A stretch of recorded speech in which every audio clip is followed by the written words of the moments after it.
Buenos días, Gran Canaria, bienvenidos, bienvenidas a los desayunos de Canal 13 Digital. Les recordamos que nos pueden escuchar a través de la radio, su radio, la 94.8 de la frecuencia modulada y, como no, también a través de internet, www.canal13digital.com.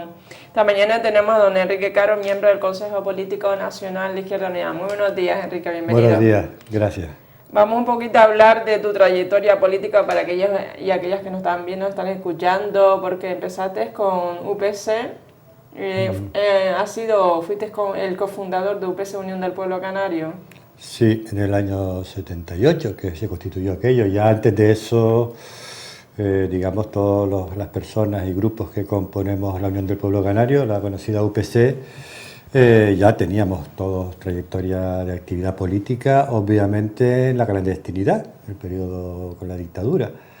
Y de toda esa actividad en la clandestinidad, pues conquistamos la democracia y ya empezamos a participar en los procesos electorales. ¿Y cómo fue esa participación en política desde el punto de vista municipal del Ayuntamiento de Las Palmas de Gran Canaria en esa época, en el año 79? Sí, 79-83. Sí. Bueno, yo creo que nuestra llegada ahí fue muy interesante, primero porque estaba uno en su ciudad, uno ha nacido aquí y la ha vivido y siempre ha interesado los problemas sociales, urbanísticos, de transporte, etcétera. Y entonces fue muy satisfactorio, ¿no?, sentirse en aquella casa y buscar los recursos para transformar la ciudad, ¿no?, o mover la ciudad en un sentido de progreso y de democracia.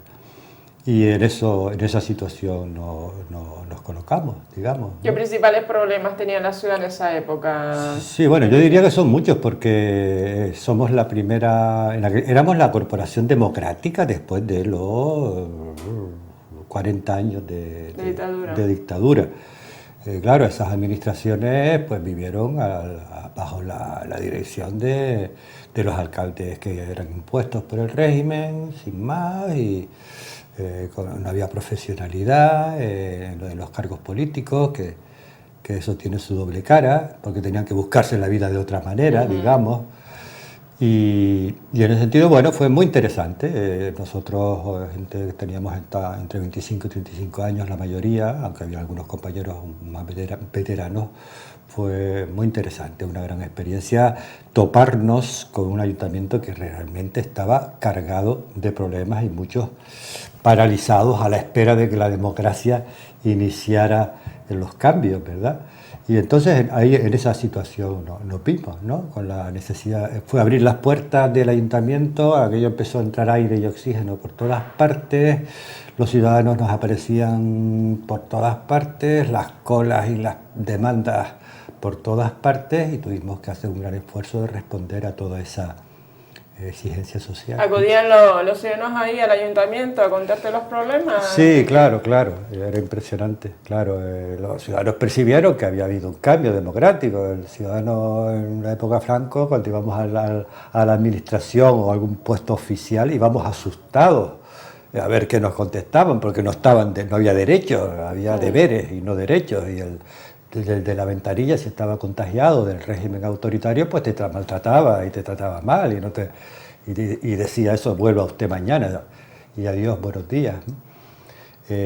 Siempre con excepciones, Yo he de decir que nuestra experiencia con el funcionariado en general, mayoritariamente, fue muy positiva. Yo diría que también la mayoría de los funcionarios estaban con ganas ya de que acabar con el periodo negro, digamos, de la dictadura. ¿Y qué llevabas? ¿Qué concejalía llevabas en esa época? Yo llevé policía, tráfico y transporte. Era responsable de la seguridad urbana, digamos, ¿no? Y luego llevaba todos los temas de tráfico y luego los temas de transporte. Sobre todo... ¿De guagua? Sobre todo diría como significativo, aparte que estaban los taxis, los camiones pequeños, los medianos, los grandes, las bicicletas, las motos, en fin, todas esas problemáticas, pero yo diría lo más significativo políticamente efectivamente fueron las guaguas y el proceso de municipalización que recién llegadas allí. ¿Cómo eran esas guaguas antes? Coméntanos un poquito. Sí, era una empresa constituida, me falla ahora la memoria sobre el número de guaguas que teníamos en aquel momento. creo que eran unos 500, 600 trabajadores, yo creo que era de las mayores empresas públicas de Canarias, de servicios. Entonces era una empresa que se llamaba Asociación Patronal de Jardineras Guaguas. Lo de Jardineras Guaguas es un nombre muy interesante que nosotros mantuvimos, pero lo curioso era que era una asociación de patronos, de propietarios de guaguas. Algunos eran propietarios de uno, otros de dos, otros de tres. Había habido un proceso de concentración importante también, parecido al que se ha producido aquí ahora con los taxis, que se ha concentrado en algunos titulares muchas licencias, pues también pasó en aquel momento. Y era una empresa que no tenía servicios de mantenimiento, ni de garaje, ni de revisión, ni de limpieza, etcétera, etcétera. Cada propietario se responsabilizaba de su guagua, y yo me acuerdo que una vez que hicimos una ruta para ver qué pasaba con esas guaguas aparcadas, dónde estaban, hicimos un paseo por el barrio de San Roque, que allí había varios guagüeros, y efectivamente fuimos a constatar que las guaguas estaban aparcadas en las aceras, en las cuestas, ahí más o menos como pudieran, y que los propios propietarios eran los que limpiaban la guagua, llegaban de su trabajo, la limpiaban, le revisaban los frenos, le revisaban algunas cosillas, digamos, de mantenimiento básico, y con eso cubríamos los servicios. Indudablemente, mirando para atrás, pocos accidentes y problemas hubo, porque ya las guaguas estaban muy deterioradas, estaban antiguas, etcétera, etcétera. Bueno, y fue uno de los temas que tuvimos que afrontar, junto al tema de la creación del colectivo de trabajadores, que eran antes asalariados individuales y que se convierten luego en asalariados de una empresa municipal. Y sí, yo creo que para mí una experiencia política de alto calado muy interesante, con muchas tensiones y conflictos, del ayuntamiento con los trabajadores en algunos casos, del ayuntamiento con los propietarios, la negociación de la municipalización, los costos de esa empresa, los valores acumulados, lo que se llama, que no me acuerdo ahora, el valor acumulado de esa empresa por su realidad. Y entonces fue muy interesante, con muchos intereses contrapuestos en algunos casos, pero yo he de decir, para poco terminar este tema de las guaguas, es que la gran sorpresa fue que en un año fuimos capaces de iniciar un proceso de municipalización, y una vez tomada la primera decisión política en el Pleno Municipal de iniciar el proceso de municipalización, en un año o 14 meses, creo recordar, fuimos capaces de ultimar que la empresa pasara a propiedad pública. Y yo diría que, dicho con toda la humildad y modestia del mundo, que fue indudablemente un gran éxito, que no es mío en absoluto, que yo participé y colaboré, sino fue un éxito social y de convencimiento de las grandes mayorías políticas en el ayuntamiento y de las mayorías ciudadanas. Fue un éxito, lo que yo recuerdo. He de decir también, claro, que las guaguas en aquel momento tenían un rol de estructurador de la ciudad importantísima. Todo el mundo iba en guagua, digamos, no habían coches todavía, no había tantos coches, ¿no? Entonces se transportaban más pasajeros que hoy, que los que se transportan hoy. Era más exclusivo ese servicio y era articulador, fundamental. Todos los ciudadanos de Las Palmas nos conocíamos de las guaguas, de estar en las guaguas, de estar en las paradas, de haber vivido las huelgas importantes que hubo en el periodo franquista. Fueron huelgas que tuvieron mucha importancia y fueron referencias para el movimiento obrero y el movimiento sindical aquí en Gran Canaria y en toda Canarias. Fue un colectivo muy luchador en época franquista, que era una época dura, que no había libertades y que se jugaban las personas un poco su seguridad. Y terminaría diciendo eso, que fue muy importante, fue un éxito social al que yo modestamente me apunto, claro. ¿Y el sector del taxi, los taxistas, Enrique, estaban uniformados o no en esa época? Sí. Y nosotros, por una petición de los patronos de aquel momento, eliminamos el uniforme. Era un momento en que se pensaba que era más respetuoso, los taxistas lo plantearon así, que no acabar con esa uniformidad y que ellos se comprometían pusimos unas condiciones de limpieza e higiene personal y del vehículo, obviamente, ¿no? Que ya estaban. Y fuimos, yo diría que fuimos responsables de ese cambio. Y a partir de ahí siguió esa posición municipal de no exigir uniforme. Yo, visto lo visto hoy, creo que es conveniente poner uniforme. Sí, porque ahora el ayuntamiento pretende, bueno... Uniforme sí, no sí. Un uniforme muy formalizado, pero una precisión de qué piezas se pueden llevar, qué ropa, sí. digamos, y que garanticen una presencia digna de este servicio público ante los ciudadanos, porque vengo ahora de un taxi que tuve que decirle, bueno, que si lo llego a ver antes no me siento, no porque claro, me siento, estaba sucio, el sillón sucio, todo sucio, y le pregunto al taxista, digo, mira, ¿cómo meten ustedes a un cliente en estas condiciones, en este taxi? No, es que claro, es que el señor que lo tuvo el fin de semana es un cara dura, me lo ha entregado así sucio, yo no puedo estar luego limpiando lo suyo, son 12 horas de trabajo, en fin, efectivamente son una serie de acontecimientos que tienen que ver con el endurecimiento de las condiciones laborales, ¿verdad? De este sector profesional, y lo llamado flotero y todo ese deriva un poco, bastante poco sana, ¿no? Poco que hay ahí sí. En el mundo del taxi, muy deteriorado, ves a conductores agresivos, violentos, algunos, otros no. Todos, sí. Pero efectivamente yo, como he vivido eso claro, y me ha preocupado y he estado siguiendo, yo creo que hay un deterioro ahora de ese servicio.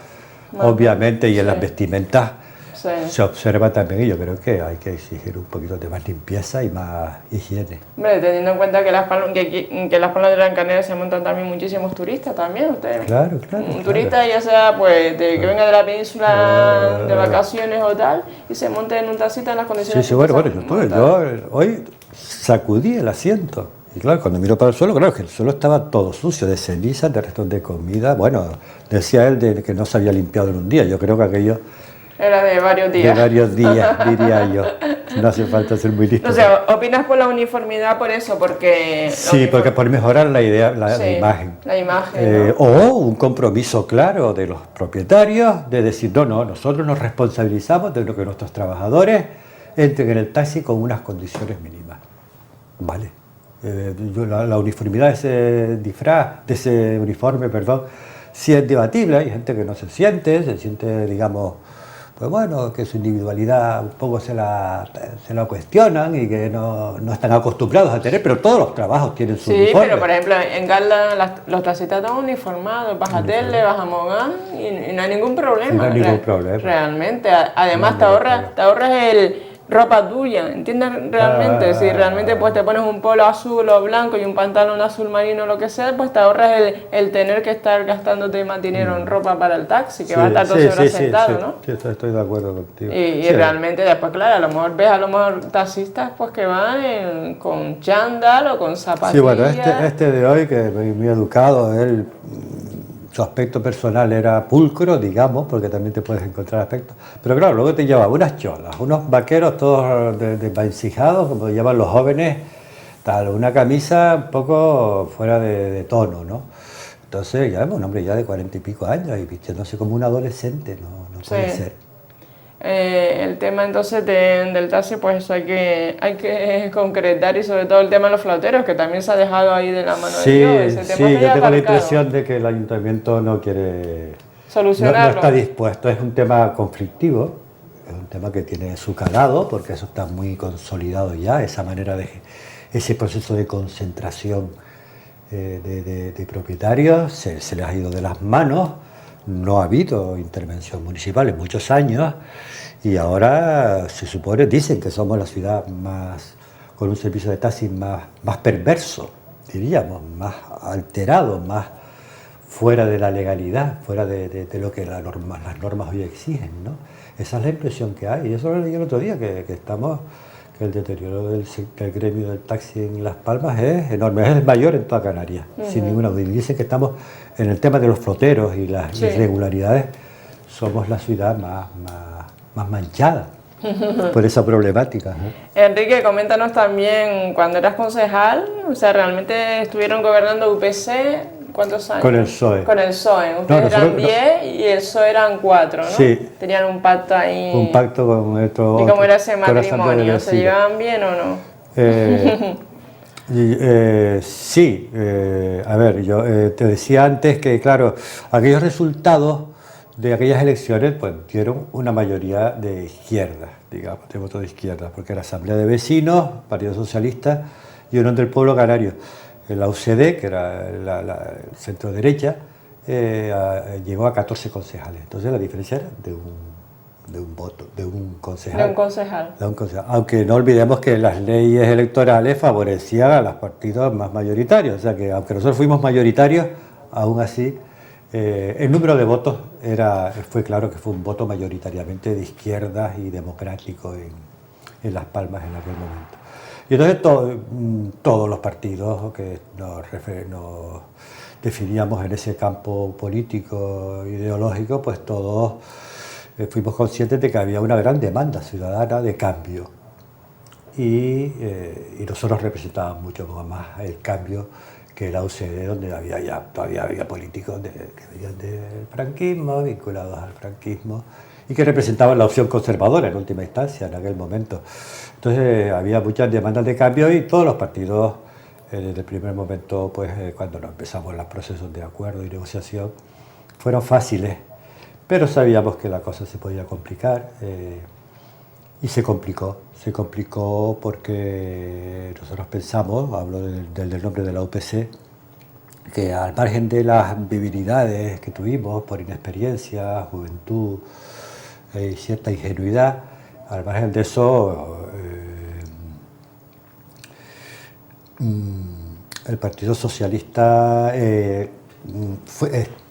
estaba muy cuestionado por la alianza con la Unión del Pueblo Canario, que en aquel momento teníamos una prensa de ser independentistas radicales, casi terroristas, algunos medios, algunos periodistas nos clasificaban así, filoterroristas, filo de Mepayac.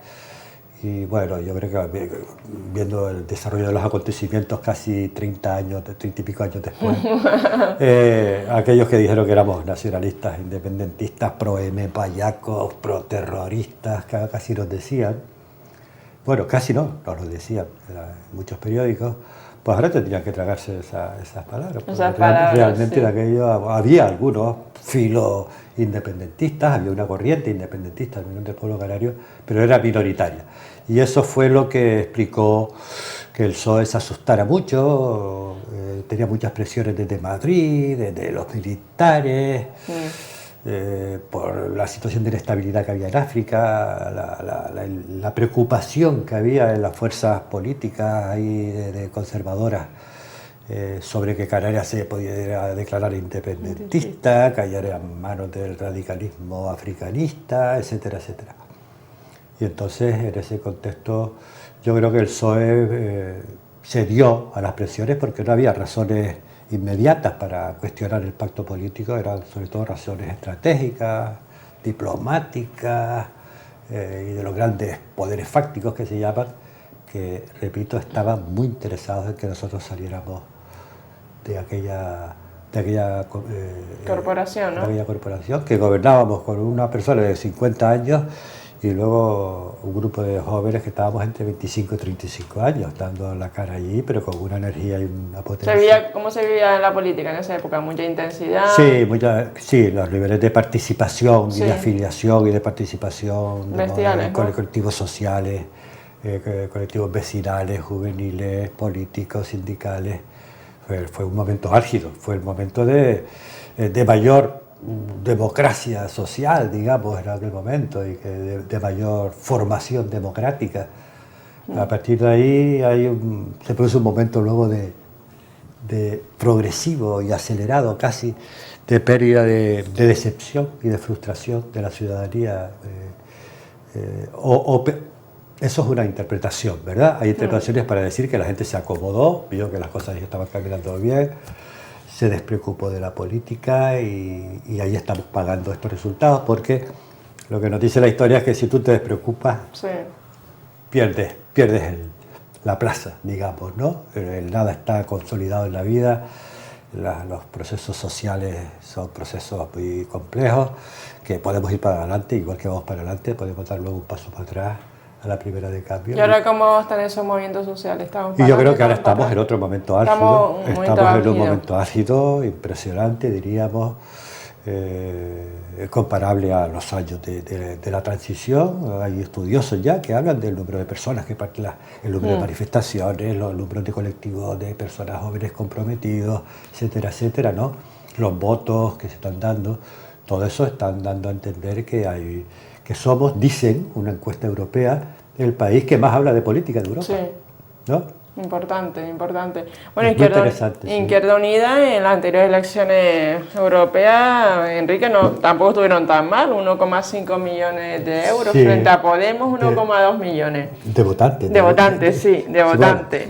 De votantes. Bueno, también ahora han elegido a Alberto Garzón, que es el nuevo secretario ejecutivo, y realmente un diputado malagueño jovencísimo, súper preparado, una cara fresca para la renovación de Izquierda Unida de cara ya a los comicios y un posible acercamiento a Podemos, teniendo en cuenta que tanto Alberto Garzón como Pablo Iglesias son viejos conocidos. Son viejos conocidos. Son viejos conocidos, se conoce muy bien, que se está muy bien. Los acuerdos políticos tienen que apoyarse mucho en confianza generada. Es interesante que esta gente joven hayan tenido ya experiencias conjuntas, todos estuvieron dentro de Izquierda Unida. Lo que no quiere decir que Podemos sea Izquierda Unida, yo creo que Podemos es una expresión de parte del pensamiento de Izquierda Unida, que ha tenido un proceso de maduración particular y señalado, diferente al de Izquierda Unida, pero al mismo tiempo muy confluyente. Entonces yo creo que ahí estamos todos, ¿no? En fin, nadie hoy que piense que es posible cambiar las cosas y construir un mundo un poquito mejor, va a decirte que no a un pacto de Izquierda Unida Podemos. Y todo lo demás. Un acercamiento de cara a los próximos comicios. Sí, y ECUO, y otros partidos que están en esa línea de recuperar el protagonismo ciudadano, sanear la democracia, mejorar la democracia. Y también luego también para un proceso de primarias, como lo sé ahora, que sí. Estas elecciones, hablando ayer con el compañero, bueno, voy a decir algo que es bastante tópico, pero claro, con estas elecciones lo que hemos visto es que el PSOE ha cambiado de secretario general. Por primera vez, la mayoría de los votos de PP-PSOE están por debajo del 50%. El Rey dimite. El PSOE cambia de secretario general. Izquierda Unida cambia de equipo de referencia tal. Es decir, es que no vea que esto está cambiando a veces a pasos acelerados, es que tiene que hacer el esfuerzo, tenemos que hacer un esfuerzo para estamos en un momento de cambio impresionante, en mi opinión, ¿no? De las expresiones políticas, de la conciencia ciudadana y de la conciencia de mucha gente que tiene claro que esto hay que resolverlo participando. Participando y no quedándose en casa, porque quedándose en casa no hacemos nada, Enrique. Y que el voto es insuficiente, que el voto, y luego hay que exigir a los políticos y estar encima de ellos y crear el PP en estas elecciones europeas bajó porque muchos militantes del PP votaron a Podemos. Entonces realmente el PP no ha hecho un examen de autocrítica, es decir, ¿por qué ha bajado en feudos importantísimos como Valencia o Galicia? No, en Canarias. En Canarias también. PP-PSOE han llegado al 50%, creo. Un poquito más, han quedado un poquito más del 50% de los votos que tuvieron en las anteriores. Han perdido la mitad de los votos. Claro, sigue siendo una fracción mayoritaria ahí que les da por la ley electoral que ese es otro tema, que los demócratas tenemos que no interesa modificar la ley electoral. Eso es un elemento clave para explicar cómo estos dos partidos han estado renovando ahí continuamente. Es que esa es una ley muy mala además, que se hizo en su momento y así está aprobado en el Parlamento, se aprobó solo para las primeras elecciones y el compromiso parlamentario era hacer luego una ley más equilibrada y no se atrevieron. Se consolidó ese bipartidismo, digamos. ¿Y Coalición Canaria? ¿Cómo percibes Coalición Canaria? Bueno, Coalición Canaria, aquí en Gran Canaria... Sí, bueno, en Gran Canaria hace años que tiene una escasa representación institucional, ¿no? Yo recuerdo que el momento álgido fue con Román Rodríguez, que llegó a ser presidente del gobierno de Canarias, y yo creo que fue el primer presidente, fue un presidente de Canarias que en Gran Canaria no llegaba ni al 12% de los votos. Entonces eso pone al descubierto las incongruencias de esta ley electoral también que tenemos en Canarias, que ese es otro tema interesante porque es otra quiebra de la democracia profunda, la ley electoral canaria también. Y nunca interesa, o sea, realmente cuando se acercan los comicios... No quieren. No quieren abordar ese tema. No lo que tenemos que... La solución va a ser tú me decías, los resultados de Izquierda Unida, bien, positivos, los de Podemos, positivos, los de ECO, positivos. Es decir, se ha abierto ahí una brecha de cambio importante con estos resultados electorales. Entonces la única opción es que tenemos que buscar las mayorías. No podemos decir que estamos contentos con un 10, 12, 13%, 14%. Yo creo que las perspectivas tienen que tiene que aparecer una expresión política unitaria o por acuerdos o por pactos, da lo mismo, ya veremos cómo se producen los acontecimientos, pero que cree una nueva mayoría. Que cree una nueva mayoría con estos criterios básicos de más democracia, más transparencia, más control de la actividad política de los políticos, criterios claros para quitar y poner a los políticos cuando no cumplen con sus obligaciones, transparencia y luego poner el interés público, la recuperación, claro, de los servicios públicos esenciales que están deteriorándose profundamente. Yo creo que ese es un programa que responde a muchos intereses, a la gran mayoría ciudadana, y el reto que tenemos es si podemos transformar esas expectativas en votos. Izquierda Unida aquí en Gran Canaria veo que se ha renovado y realmente cuando ustedes realizan un tipo de convocatoria de prensa pues acuden muchísimos medios de comunicación. Realmente ustedes también movilizan también aparte de ese electorado de izquierda aquí en Las Palmas de Gran Canaria, también cualquier tipo de movilización relacionado con desahucio, relacionado con petróleo. Son importantísimos la labor que están haciendo. Nosotros como otros colectivos estamos ahí presentes en todas las plataformas ciudadanas que con grandes esfuerzos se han ido trabajando ya hace algunos años y que hoy están dando esos resultados, porque no es un tema de hoy. Tenemos que entender los ciudadanos que estas cosas son temas que cuestan, que son un esfuerzo de personas, militantes, afiliados, que están ahí al pie del cañón y que han conectado con la ciudadanía, ¿no? Que eso es lo importante. Entonces, bueno, ahí estamos, efectivamente estamos presentes en muchos colectivos sociales desde hace años, y yo diría que eso es una señal de identidad de Izquierda Unida, siempre lo fue, aunque ya efectivamente ha habido un periodo aquí de Izquierda Unida que estuvo, digamos, un poco secuestrada, digamos, por un núcleo de poder ahí que era muy poco permeable y poco flexible. Ahora está más abierta, ¿no? Ahora está mucho más abierta, ha habido una renovación importante, han entrado nuevas generaciones y viejas generaciones. Yo estoy recién incorporado, es decir, yo soy militante activista social de toda mi vida. Después de la UPC, pues he estado en todos los colectivos. Soy militante de BENMAJEC, por ejemplo, también cofundador de BENMAJEC, Ecologistas en Acción, y más iniciativas y más colectivos que ahora no vienen a cuento. Entonces, eso. Pero percibes que que la ciudadanía tiene las herramientas. Bueno, yo lo que percibo es que uno conoce mucha gente en esta ciudad y tal, porque llevamos toda la vida viviendo en ella, y lo que nos dice la ciudadanía es que hay una gran expectativa, y una gran esperanza y una gran exigencia de que transformemos toda esta rebelión democrática que hay, todo este descontento, en un cambio político. Y eso antes era muy difícil verlo y ahora cada vez lo vemos más. La gente se da cuenta que con el voto. Que con el voto, sí. Eso yo creo que es un gran triunfo. El voto lo habíamos desvalorizado, estaba ahí, lo usábamos cada 4 años y punto, y luego como teníamos más o menos la barriguita llena y nos podíamos comprar el coche, irnos de vacaciones al sur y comprarle cositas a los hijos y tal y cual, eso se ha quebrado completamente. Entonces nos está poniendo delante de las narices otra realidad, la cosa no está tan fácil, no es cómoda, con mucho esfuerzo y sobre todo con corrupción, con robos, con abusos, etcétera, etcétera. Y entonces yo creo que ahí estamos en esa expectativa de cambio que yo espero que se transforme en votos. Ya es lo que llamo a los ciudadanos, a que reflexionen, a que piensen, a que discutan su voto con su familia, con sus amigos, y discutan de esta situación que estamos viviendo, que o la resolvemos entre todos, con distintas formas de participación. No tenemos que estar todos en todas partes, pero sí con un mínimo de exigencia y de compromiso democrático que tenemos que exigirle a los ciudadanos para que esto camine para adelante. Porque si no, si bajamos la guardia, cambiamos y bajamos la guardia, en 2 años estamos igual, volvemos para atrás. Así son los fenómenos sociales, no nada está conquistado. Se puede perder de la noche a la mañana, ¿no? ¿Y cómo percibes la política municipal aquí con el señor Cardona? La mayoría absoluta son siempre malas. Sí, efectivamente.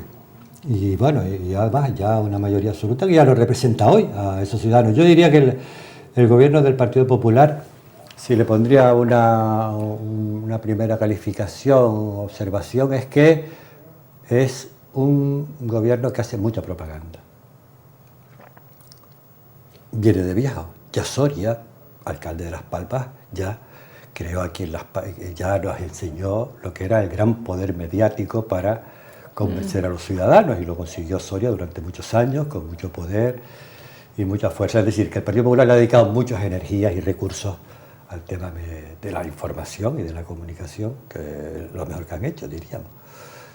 Tendrían recursos, otros no hemos tenido tantos recursos, pero lo mejor que han hecho. Bueno, y yo diría que en esa línea, el Partido Popular está en esa línea de mucho ruido y pocas nueces, ¿no?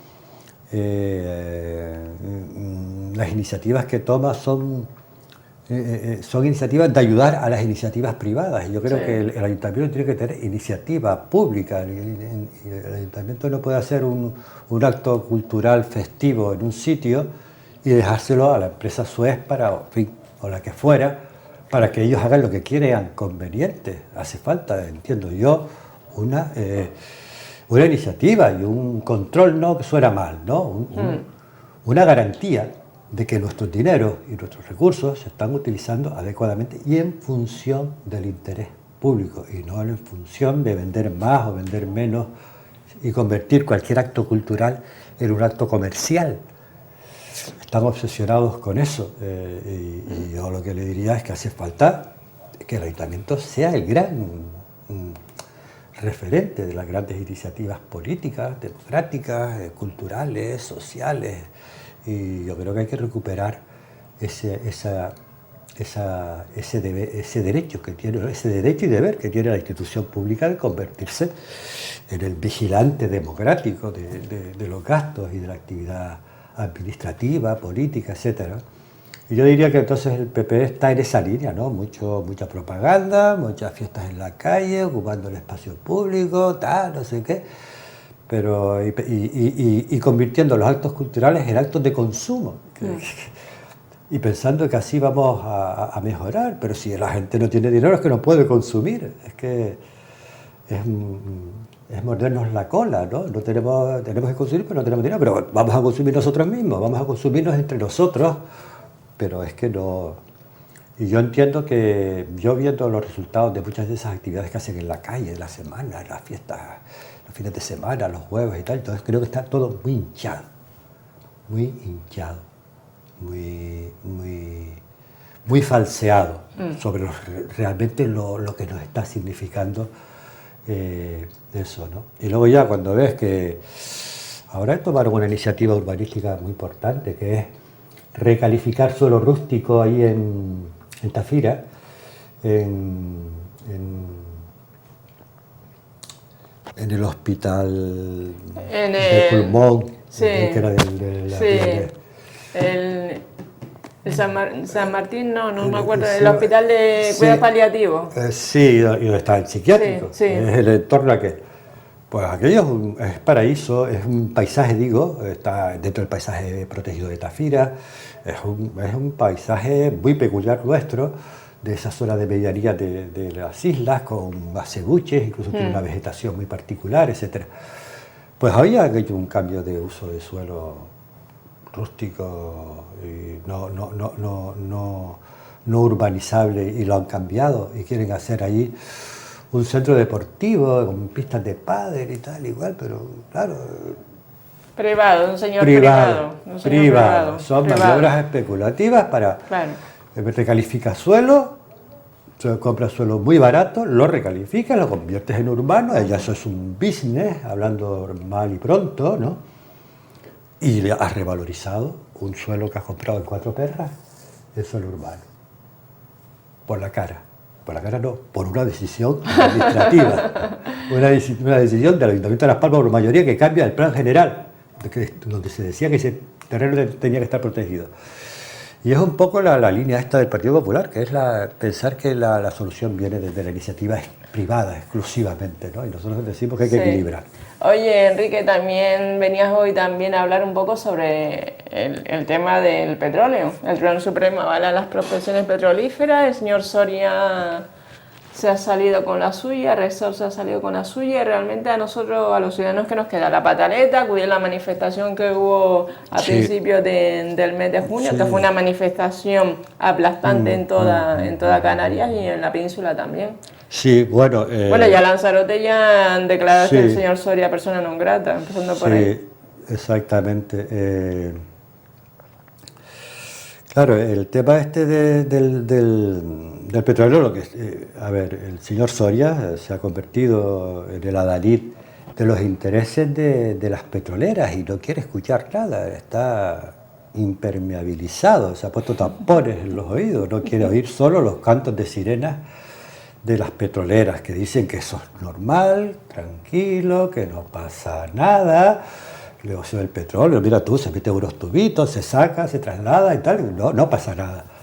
Pero claro, este señor olvida que no es así, que sí pueden pasar cosas, que no quiere, ignora y no cita y no quiere reconocer las experiencias de vertidos y consecuencias de toda esta intervención en los fondos marinos de forma descontrolable, y ya solo los propios ruidos ya son un factor desequilibrante medioambientalmente, ¿no? Entonces este señor, ya le repito, se ha puesto las orejeras y se ha tapado los oídos y solo quiere responder a esta política energética que estaba aquí leyendo, me encontraba anoche, digo, bueno, voy a leer un poquitito pensando en la entrevista de hoy, y bueno, la revista esta, el Ecologista, de la Federación de Ecologistas en Acción, Ecologistas en Acción, de las cuales forma parte BEMAEC, que es la Federación Ecologista Canaria incorporada a Ecologistas en Acción. Y aquí recuerda, como dice, que este es el gobierno más antirrenovable, más pronuclear, más negacionista del cambio climático, que promueve la fracturación hidráulica, las prospecciones petrolíferas, y al mismo tiempo dinamita el avance de las renovables, del ahorro y de la eficiencia. Y eso es lo que está expresando este señor Soria y este gobierno, ser el mejor representante de los intereses petroleros, hacer una política energética que ha significado encarecimiento, pagar la llamada la deuda energética, que bueno, que es un cuento chino, dicho con perdón para los chinos otra vez, que es un cuento, es una manipulación terrible. Y entonces es el modelo más conservador. El tema este de la factura hidráulica es interesante porque es que es lo que nos han hecho con los bancos, es unos cálculos que se han hecho entre ellos para resolver las hipotéticas deudas hidráulicas que tiene que pagar, que nos están haciendo pagar a los ciudadanos, con unas tarifas eléctricas muy altas, con una pobreza energética en ascenso de forma alarmante. Aquí en Canarias esto lo sufrimos menos porque tenemos este clima que permita que nuestros pobres y nuestros hombres puedan vivir en un cartón en alguna esquina por ahí. Pero eso, en los lugares fríos, eso está provocando un deterioro tal. En fin, entonces la política, a donde quería llegar un poco, ¿verdad?, como punto de partida, es que esta política energética del gobierno del PP ha sido nefasta, ¿no?, para los intereses ciudadanos, cómo responder a las exigencias de las petroleras, cómo ocultar que el modelo energético petrolero está agotado, cómo oculta que es una de las causas la causa más importante de los conflictos armados en el mundo. Podemos irnos a Venezuela, con toda la crisis que hay, vinculada a que es el país más rico de petróleo de los intentos de golpe de Estado, en Ecuador, en Bolivia, eso también están vinculados a la lucha por el petróleo. Pero eso yéndonos a América Latina. Pero si nos vamos a África, Irak, Siria, Irán, Egipto, todo ese gran conflicto armado que nos está llegando de muchas maneras, se explica por la guerra del petróleo. Un recurso que está ya escaso, que es muy caro extraerlo en algunas condiciones, como pues son las Canarias, pero que aún así el negocio petrolero está empeñado en mantenerlo por encima de todo. Y al mismo tiempo, el señor Soria crea la legislación para las energías renovables, la más retrógrada y más regresiva de toda Europa, con los menores apoyos y las mayores limitaciones posibles, ¿no? Y convierte el señor Soria a Canarias, que es el paraíso de las energías renovables, nos hunde todo un proceso que había de mejora de las energías renovables. Los estudiosos de verdad dicen que Canarias somos millonarios en energías renovables, que aquí podríamos estar ahorrándonos muchos miles de millones, pero que eso está dicho hace 20 años, y en 20, 25 años las administraciones públicas canarias tampoco han estado a la altura de las circunstancias. Gobernando coalición, gobernando PP, gobernando PSOE. Los tres son corresponsables de que estudios hechos ya hace más de 25 años, los mapas eólicos, yo los usaba en clase, yo me jubilé hace ya 10 años.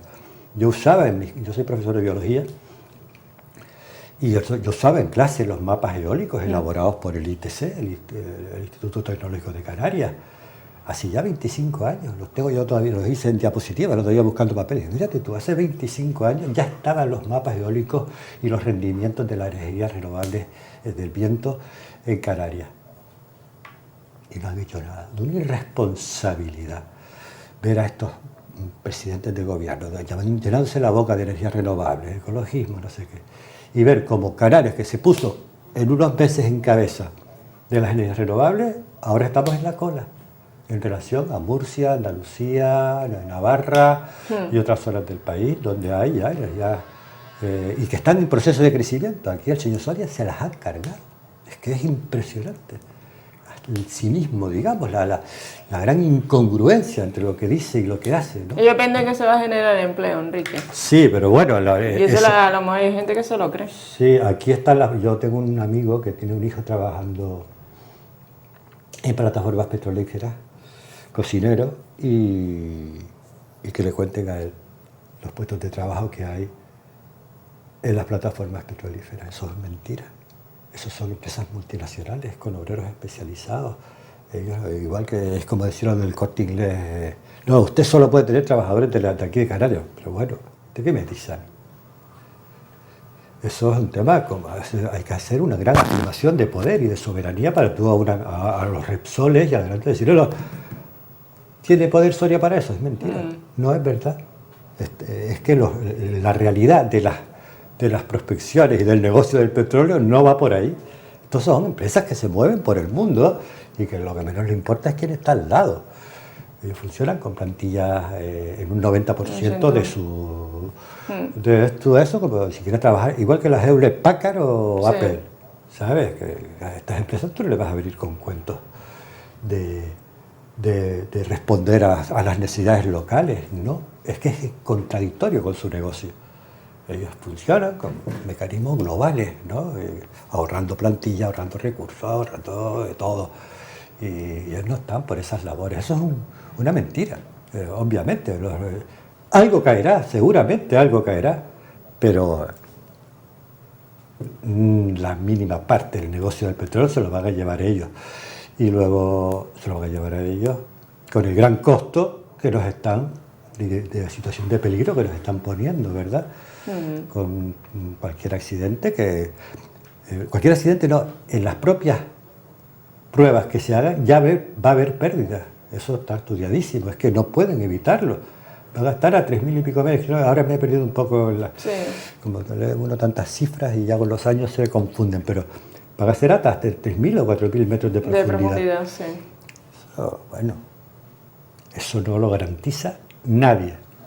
Y un soporte geológico como es el nuestro, Canarios, que está ahí en el bloque de placas y de inestabilidad, ¿no? Vamos a llamarle volcánico. Volcánico. ¿No? Inestabilidad no, estamos acostumbrados a vivir con ella y la vivimos, y que le pregunten a los conejeros, a los cómo han vivido allí, ya han desaparecido también, sepultados por las erupciones, ¿no?